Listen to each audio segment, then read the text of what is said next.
I'm the Wolfman from Barefoot Bushcraft. I want to thank you so much for tuning into this video. Today I'm here to talk about the Swedish LK-35 Rucksack. For a long time it was just considered army surplus stuff. No one really cared about it, and then all of a sudden someone in the bushcraft community over in Europe decided this is the best pack you can get for bushcraft. So of course I managed to get a pack. It was gifted to me by my good friend Nate, and I am ever grateful for the gift of this pack. It's going to go on many adventures, and I tried to find one online and they're not that easy to get here in North America, but I'm grateful that I have it from him. So here, there's me wearing the pack. You saw me walk by with the pack, so this is what it looks like from the side. Again, you can see it has the frame right there, and on the back it has this nice pouch. Right, so inside the pouch you can keep, of course, anything you want for all of your bushcraft and outdoorsy needs. So it's a great piece of kit. It's very comfortable to wear, even though it has the big, huge metal frame pack. And most people find it a lot smaller and more comfortable and easier than the 82 pattern rucksack, which is a great pack, but it's also a great big pack versus 35 liters, really great for a day hike. And it's a modular construction system, but we're going to get into that, and I'll show you some of the features and see if this is the right pack for you. All right, so this here is the pack attached to a tree, so it's easier to see. This is the part of the pack that goes to your back or to your body. As you can see, it has a nice metal frame right there. Right, it's got all kinds of frame rails, so there's all kinds of things you can attach there. I just have a little strap that I attached aftermarket so I could hold it onto a tree. And you can see these are the straps that go over your back. So they are attached there and there with these buckles to the actual frame. The good part about this is that you can take these off if you don't like them. I find them comfortable, not everybody does. What if for some reason you manage to ruin them or wreck them, or the dog eats them or something? You can take them off and put new on. Fantastic, great design, very modular. I like that. Moving on from there, right here you've got these pads. These are like a big cotton pad and it wraps around like this, and it attaches in the back. So what that does is creates an airspace for you, and it creates a comfort. Obviously the metal straight on your back, not going to be comfortable, but this band right here allows you to have a little bit of flexibility. The other thing that some people will do is right back here, you see how I can get my hand back there? You can put an axe or any roll, bedroll, whatever you want back there, and it's not going to touch your back, which is fantastic if it's an axe and it's not, obviously axes are not flexible. So that will work there for you. So let's move on to the lower section of the pack, but it's really nice. You can see it's got all the metal. I really love that. It's fantastic for me with my dogs.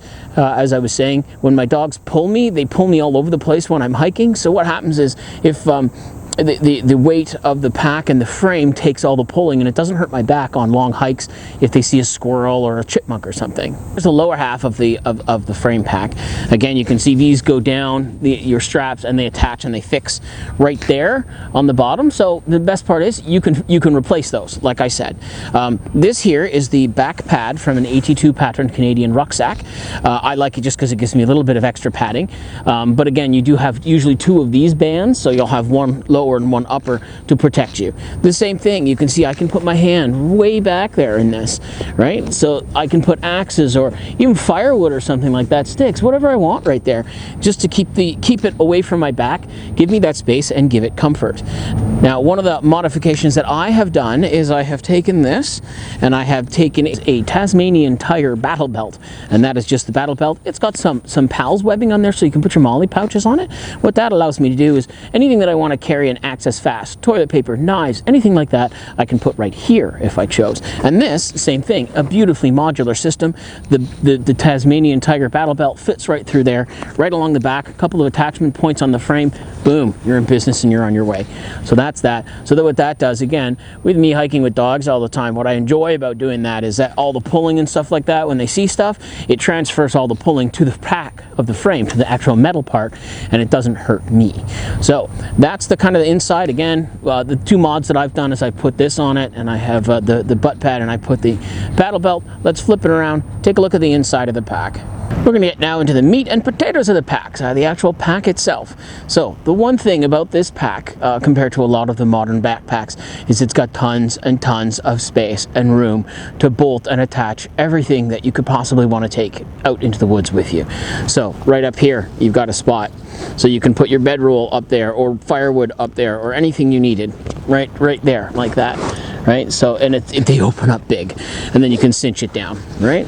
The other thing, the pack itself, this one is canvas. As I said earlier, you can get them, depending on where you come from and how old they are, you can sometimes get them in Cordura. I don't care. I love the pack no matter what. I'm a big loyal patch fan, love my patches, so I have all kinds of patches on the pack, you know, all kinds of stuff, but that's just my personal taste, right? Flipping the pack open inside, right, it has a nice big giant main pouch, again, attachment point right down there for it, right, and it has this cool toggle. One of the coolest things, take a close look at this, and this is designed to be used in winter with gloves, and it's a really neat thing. So you take your material and you pull it, right, and then this toggle smushes it in here and stops it from coming out. I guess you could remove that and put a modern day one on there, but how cool is that? So you just push it like that, and now I can undo the string, and then when I want the string back, same thing, and then this toggle pushes. This is one of the coolest features of the pack. I really like that thing. Like I say, I know some people take them off for whatever reason, and so that's what I use that for, just to basically cinch it up, cinch strap like this, and then boop, now it's done. So inside the pack, you've got one giant, huge compartment in there that holds approximately 35 liters.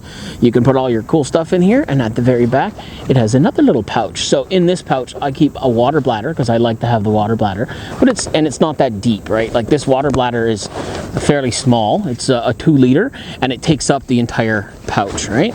And then if you have it still from the factory, mine has a little hook, so I can just take it, I can hook my water bladder onto the hook if I choose to, like this, right? And then I can close it up with this, just to keep it all together. So that's it. I mean, it's a basic, no frills pack. One big giant pouch, little pouch here for water bladder, knife, map, whatever, doesn't matter.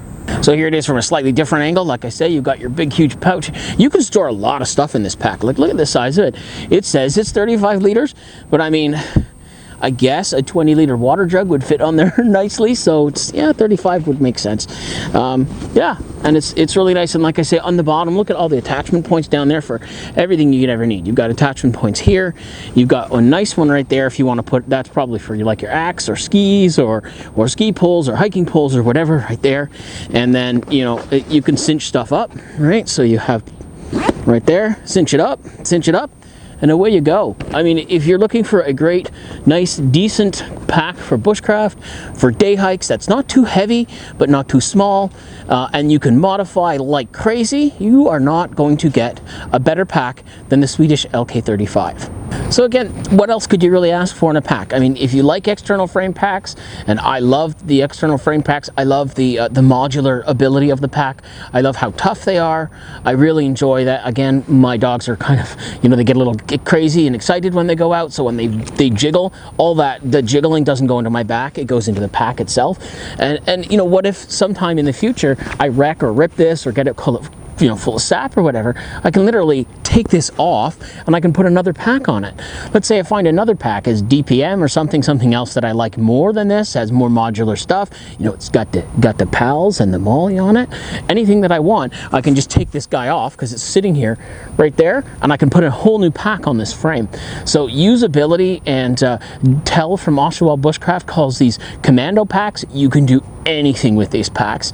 The sky's the limit. There's tons of videos on all different modifications, including some from us on how to mod the pack, and it'll do every single thing that you could ever want. Again, you can put your patches on it, you can put your back belt on it, you can put a butt pad on it, you can take the straps off and put different straps on, you can take the pack off, put a different pack on, anything that you want, that as long as it's comfortable and it works for you. So I want to thank you so much for watching this video. I'm the Wolfman for Barefoot Bushcraft. Please consider subscribing.